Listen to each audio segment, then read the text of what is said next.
Baka nakakambyo ah. Lupay mo. Okay, kita sa wala. Yan. First three, go! Alright. Lama music. Yan. Go! Second shot. Second cue. Start. Okay? Pangatlo. Yo! Apat! Bakit natin pag pumato yung isa? Sagad, ang sigurog naman. Pangalawa!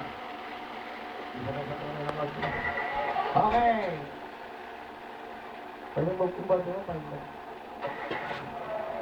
pag nag-ano kayo sa isang lugar, taxi lang kaya? Taxi lang sila eh. Meron pa ngayon mga 250, mura lang. Electric pan lang. Yun na. Pang-siyam. 9. Sino kaya sa inyo ang nakakuha ng tunay na susi? 10 mga susi. 10 mga susi. Thank you very much, Ms. Anan. Ito na po ang 10 susi. At sabi, maglalapot tayo ng pangalan kung sino po ang suswerte ng gabi. Ay na po ang 10 susi.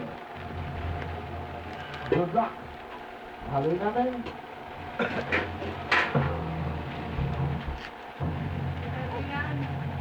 Sabi kaya daw papalit ng mga libo lang. Awan! Kailangan po magiging valid po ito basta may firma kayo sa likod ng inyo. Sige mo na, okay na maganda.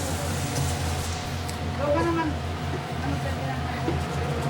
Ma, nakatingin sa'yo mo. Bakit, bebe? May firma? Okay, may firma yan sa likod. Okay, pakita ng firma niya para... Alright, okay. Sino kayo? Ito. Siya po ay nakatira sa Bonifacio Street, Pag-asa. Sigaw. Pag-asa ba ito? Payasa ba? Hindi payasa siya. Ano ba? Payasa ba? Payasa. Kaya pa rin sinain ha. Hindi Payasa? na nagsaing, ma, kasi ang dami pang kanin. Mamaya na pag naubos yan, sayang lang.